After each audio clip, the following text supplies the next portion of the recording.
Don't talk about a government agency taking care of these things. Don't talk about some institutional program that will look after the homeless and the hungry and so on. No, you do it. You do it. There are hungry people right near you. Well, feed them.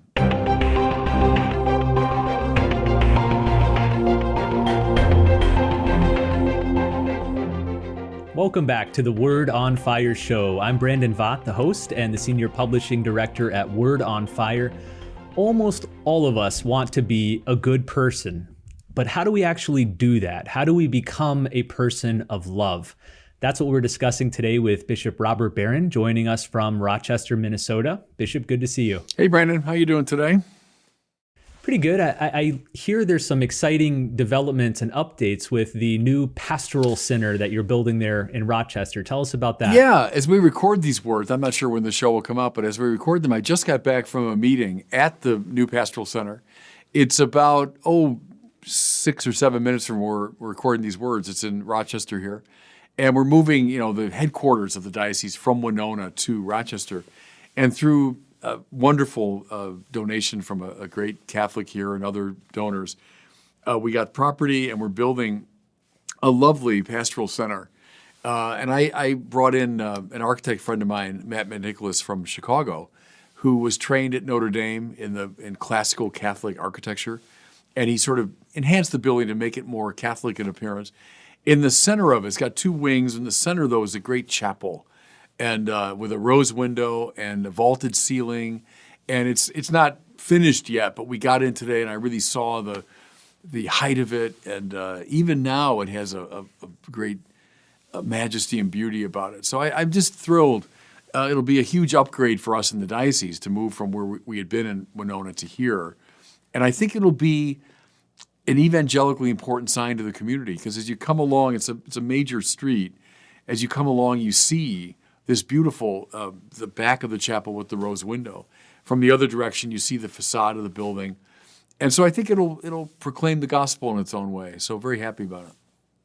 When do you expect it to be move-in ready? Well, they say April 30th. So what, about 4 or 5 months from now? And we broke ground in late April. So they build that building pretty fast. So I'm just delighted by that.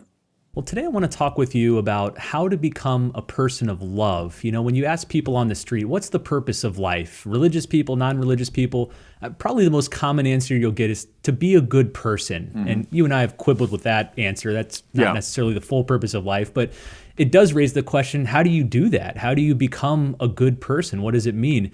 Now, in answer to that, you've often quoted Dorothy Day, who once said that everything a baptized Christian does every day should be related to the corporal and spiritual works of mercy. In fact, if I'm not mistaken, when you were rector of Mundelein Seminary, you had posters made with that quote, and you hung them up all around the campus. What is Dorothy getting at here, and why are these corporal and spiritual works of mercy so important? It's one of those quotes that was just illuminating from the moment I read it. Certain things you read, and it just kind of takes your breath away, and you say, yes, that just sheds light in every direction. I think the reason, Brandon, is it so concretizes what we mean when we say love. So, right, everyone wants to be a good person, everyone's devoted to love. Great. But what does that mean? It means to will the good of the other. And you say, okay, I get that, but that's still kind of abstract. What does it mean to will the good of the other? And her answer was, it means the corporal and spiritual works of mercy, these works of love, right? An outreach in love to those who are suffering in some way. Now we're talking concretely about the Christian life. I like how Pope Francis likes that word concrete, to make something real. Because we religious people, especially, we can sometimes lose ourselves in gassy abstractions. Okay, so I'm a person of love. Well, that looks like something. It looks like these very particular acts. And so it's a great way of anchoring your spiritual life and your moral life. I just realized maybe there's probably some people listening who aren't familiar with corporal and spiritual works of mercy. So maybe we could back up one step and just give us a basic overview of what these are. We're going to walk through each of them one at a time, but what are these in general? Well, we should just probably name them, right? To feed the hungry, to give drink to the thirsty, to clothe the naked, to provide shelter for the homeless, to visit the sick, to bury the dead. I'm always missing one. Visit the imprisoned. Visit the imprisoned. So they're very concrete, aren't they? They're very particular. No, don't talk about a government agency taking care of these things. Don't talk about some institutional program that will look after the homeless and the hungry and so on. No, you do it. You do it. There are hungry people right near you. Well, feed them, you know? So it anchors the moral life in a way that is both unnerving and liberating. So you listed out the 7 corporal works of mercy. There's also 7 spiritual works of mercy. I thought maybe we could devote a discussion to that in a couple weeks or so. Okay. I want to focus on the corporal works of mercy today. Would you say it's correct that we, as people aiming to be people of love, should use these as a litmus test, that Yes. these are the marks we should measure our love against? Yes, because if you say, all right, to love me is to will the good of the other and do something about it. All right. Now, show me. Show me precisely how you're doing that. And it's got to show up in your life as these works of mercy to those who are in need. So yes, I think it's a very good way to ground the Christian life. All right, so let's go through them one at a time. I thought, if nothing else, this might be a good opportunity for all of us to use as an examination of conscience as we're discussing these. Yes. To think through. Yes. Am I following these myself? Yeah. Maybe we can group the first few together. So the first 3 are feed the hungry, give drink to the thirsty, clothe the naked. How do you read these 3? Very basic needs of people that have to be met. Again, we can fly into the realm of abstraction. Oh, I'm helping people. Well, how? There are people who are in need in this most basic way. Now you say, oh, I guess, overseas, so I'll send some money to the missions. Well, fine. I have nothing against that. Please do it. And that is a way of doing the works of mercy. But we can forget, Brandon, very easily. I don't care who's listening to me right now. Trust me, within 10 minutes of where you're sitting, there are hungry and thirsty people. There are. I lived for 6 years, as you well know, in Santa Barbara, California, one of the most, exclusive parts of the world. Oprah lives there, Montecito. Prince Harry lives there. Kevin Costner, movie stars live there. I lived, 15 minutes from where they live. I didn't live in a fancy schmancy neighborhood, but Santa Barbara. But 10 minutes from my house in Santa Barbara, maybe less than that, there were people who were hungry and thirsty and on a chronic basis. So don't think that the hungry and thirsty and those who need decent clothing are just in some distant, Asian or African country. They are, no matter where you're hearing me, they are within 10 minutes of you. So what are you doing to help them? Now, homeless shelters and soup kitchens, and great. Believe me, there's one not far from you. I don't care where you are. There's one not far from you. Go, help out. Give money to it. Yes, indeed. Be a presence at a place like that. Yes, vote in accord with some of these principles. Sure, do all those things. But I like the direct involvement, that you personally kind of getting your hands dirty, so to speak. You get involved in these activities. But, think of something, Brandon, as simple as a mom preparing a meal for her kids. Well, that's a corporal work of mercy. She's feeding the hungry, Think of someone who's getting a lemonade for someone who's thirsty after a run or something. Sure, that's giving drink to the thirsty. So it's not like just the dramatic cases of, those who are in dire need, but even those simple gestures of assuaging someone's hunger or thirst. Clothe the naked. There are people who are in need of warm clothing. A lot of people listen to me right now. Within 10 minutes of you, there are centers that provide clothes for people that need them. Babies who are, in poor families that need basic clothing. One thing I mentioned, I think maybe at the Good News Conference, I said the closet is a very interesting place for some spiritual work. What I meant was, you go into your closet and trust me, you're going to find all kinds of things in there that you don't wear, that you haven't worn in ages. There's a shirt. Why is that still here? I haven't worn a thing in 3 years. Well, that's a very good sign that it's time to give that away. Someone once said to me, there should be like an expiration date on clothes, like on food. Like if this shirt expired in 2019. Good. Go into your closet and find shoes and shirts and pants and coats that you can and should give away and give. That's clothing the naked, right? So I like the particular concrete quality of these things.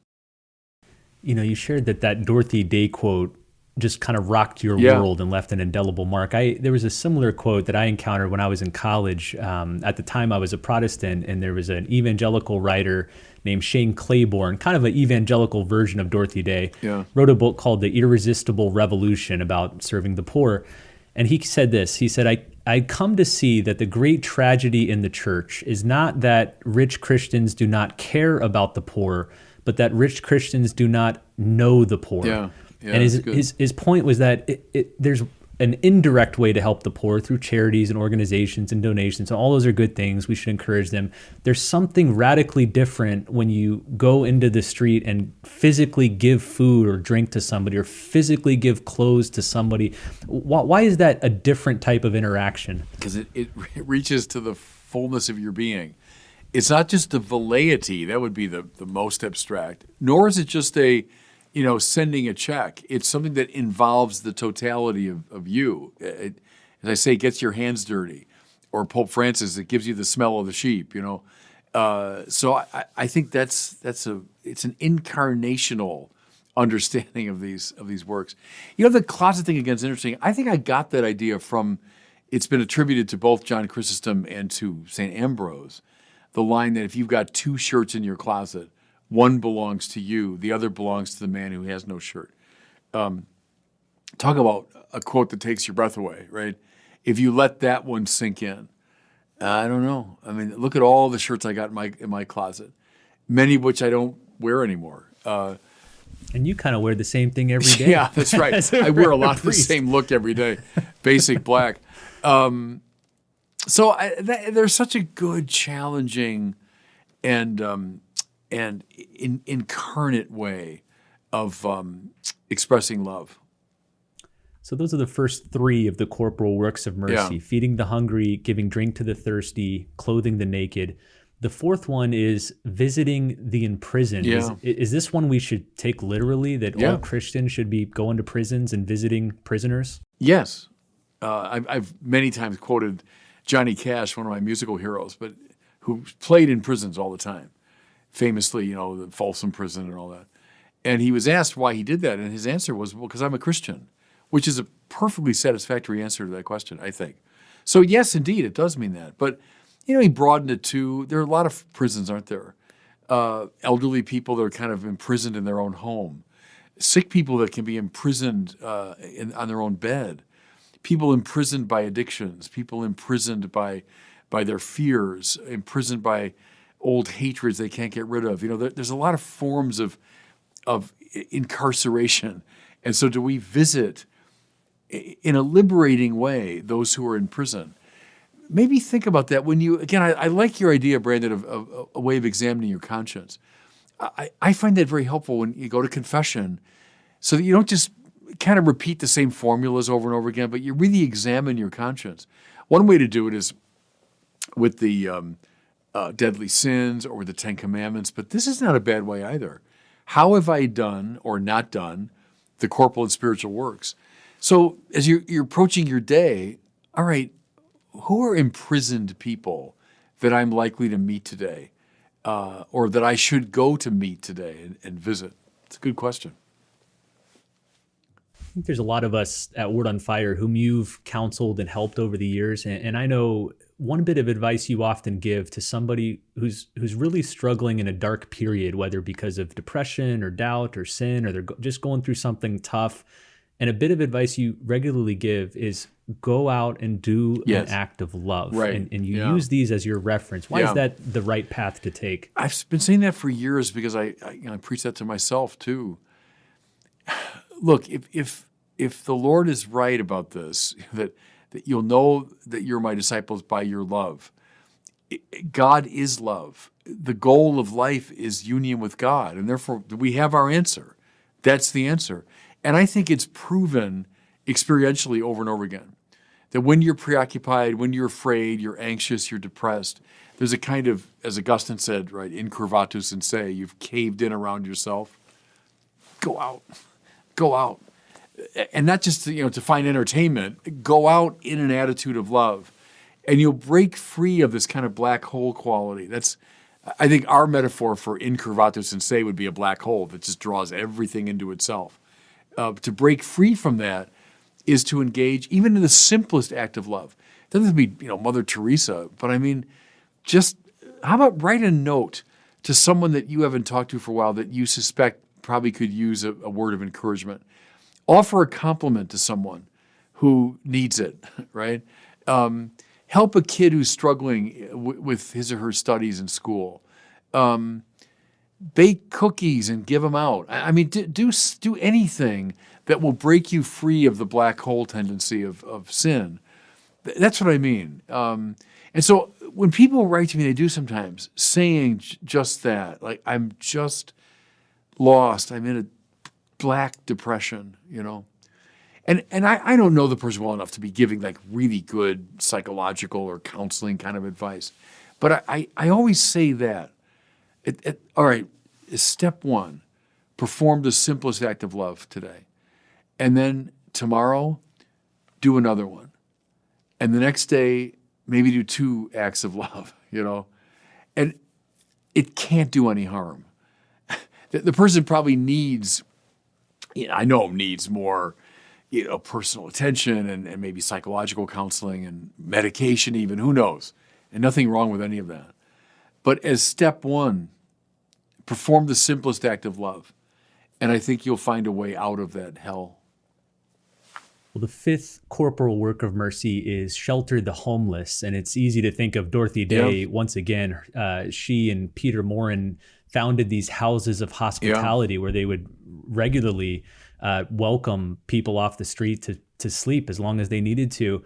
What does that mean for the rest of us who maybe aren't in a position to, literally welcome homeless people into our homes? Or is that what the church is driving at here? Well, at the limit, I think. But look, everyone knows in our country it's worsened enormously in the course of my lifetime, the homelessness problem.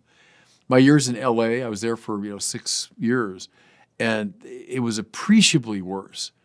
When I arrived in L.A., and even in Santa Barbara, when I arrived there, and then 6 years later, it was appreciably worse.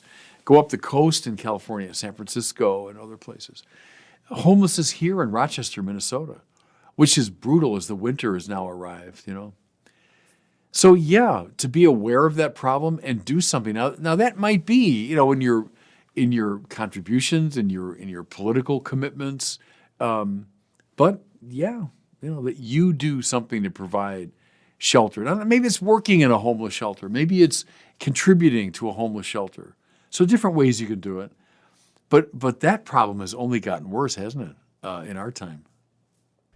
All right, let's move to the 6th corporal work of mercy, which is visiting the sick. How should we understand that? Something everyone can do from oldest to youngest, it seems to me. We all know someone who's sick.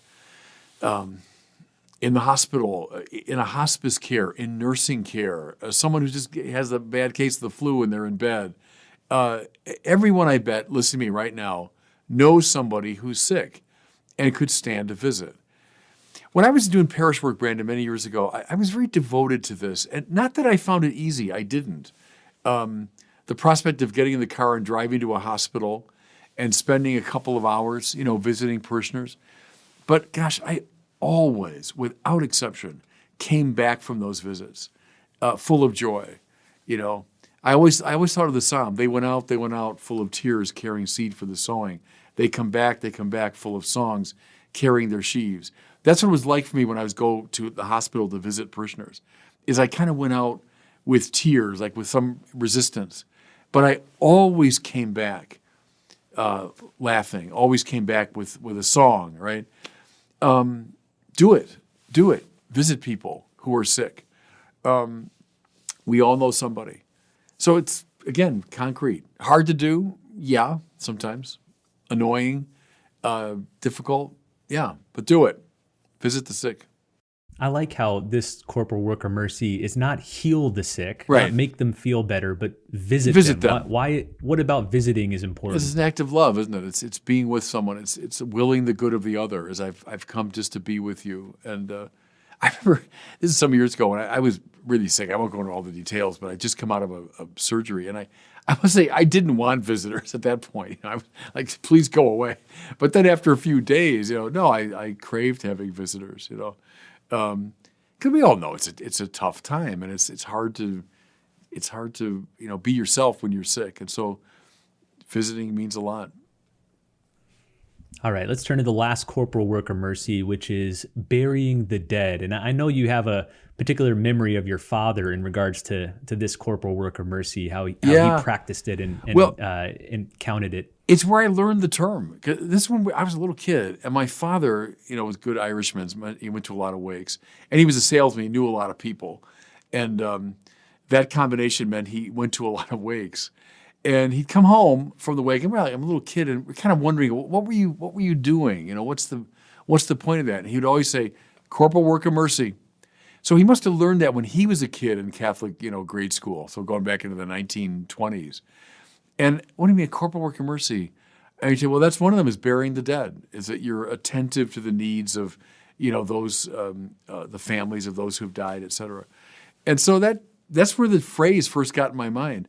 And biblically it goes back to Tobit, doesn't it? In the book of Tobit, who buries the dead, who were left lying on the ground and not attended to. And so it was a work of mercy for them and for their families. And so, again, when I was a parish priest, I spent a lot of time burying the dead. I spent a lot of time in funeral parlors, going to wakes, and then presiding at funerals, and then driving behind hearses to cemeteries and doing graveside services. I spent a lot of time burying the dead. I would tell my guys at Mundelein when I was rector, as a priest, you're going to do the corporal and spiritual works of mercy. And one of them is that. You'll be 26 or 7 years old.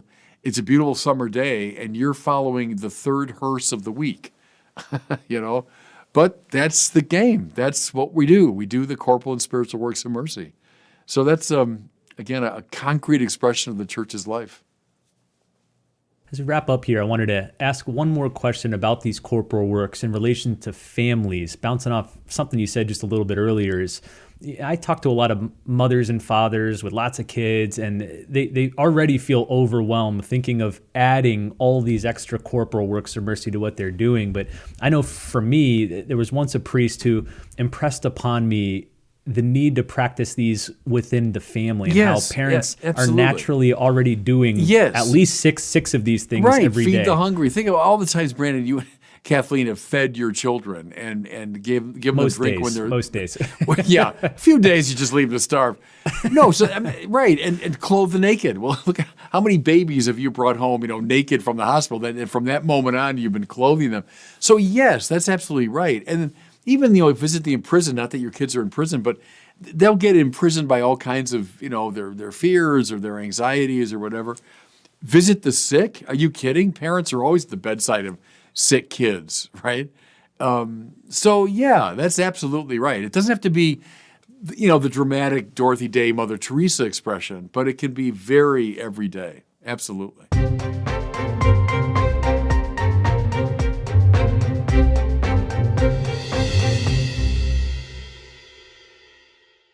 Well, it's time now for our question from one of our listeners. Today we have one about sin, the passing on of sin. Here's the question. Hi, Bishop Barron. My name is Gigi, and I'm wondering, since I did not inherit the sins of my parents, why did I inherit the sins of Adam and Eve? Thank you for taking my question. Goodbye. Yeah, thanks. It's a good question. But see, I would quarrel with your major premise, because I think willy-nilly, you have inherited your parents' sin. I don't mean that your parents' sin is applied to your own will, like you're responsible for their bad choices. But sin is like a contagion. It's like a dysfunction in a family. So think of a kid born into a dysfunctional family where alcohol abuse or drug abuse or physical abuse or whatever is on offer. Whether that kid likes it or not, he inherits, in that sense, the sins of his parents. The most dramatic example would be a crack baby, right? There's a baby that's born to a mother who's addicted to crack. The baby is born addicted to crack, even though the baby's not morally responsible in any way. But de facto, the baby has inherited the sin of his mother. Well, I think sin is kind of like that. It's a poisonous atmosphere that we're in. And I think of my own dear parents, sure, the quirks or limitations of theirs that I inherited or that I was affected by. And I think that's the best way to understand original sin, that we do indeed inherit now this whole long history of human dysfunction, beginning with our first parents, but coming up through the whole of human history. Sure, we inherit that. It affects us. Again, not to be assigned to my personal will, but that's what the church teaches. Original sin is not assigned to my personal will, but it's like a poisonous atmosphere. See, again, that's why we need not just a teacher, we need a savior. We need someone that can come into the dysfunction, but is not of the dysfunction. See, if Jesus is just one more human being, well, they're as affected as I am. They might be smart and interesting, and they might offer some political liberation or whatever, but they won't save us. The Savior has to come from outside the dysfunction and enter into it. We say he's fully human and fully divine, because only such a figure can really save us. He's only human, well, then he's stuck in it with us. He's only divine, well, then he's hovering above the mess. But he's divine and human, now he can function as a savior. And that's why we need him to save us from sin and all of its manifestations. Well, thanks for that question. And thanks to all of you for joining us for this discussion on the corporal works of mercy. Again, probably in a couple weeks here, we'll have a follow-up discussion and we'll walk through the spiritual works of mercy. So look forward to that one. Listen, as we wrap up here, Lent is right around the corner. When this episode drops, it's only going to be about a month away. Lent actually is going to be on February 14th this year. It's on Valentine's Day. Yeah. So good luck to a lot of couples trying to figure that night out.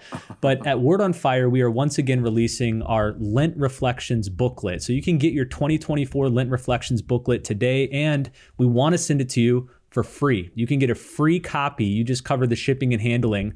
You can also order bulk copies, 20, 50, 100, or even for your whole parish. I know tons of parishes do that. Each booklet features the gospel reading for every day during Lent from Mass, along with a short reflection from Bishop Barron. So you can journey through the scriptures throughout Lent. Hundreds of thousands of people have been enjoying these books over many years. So learn more, get your free single copy, and then order a bunch more to pass out to friends or family or parishioners. You can find out more at the website wordonfire.org/Lent2024. The website's wordonfire.org/Lent2024. I'll include a link to that in the show notes. Well, thanks so much for watching and listening. We'll see you next time on the Word on Fire show.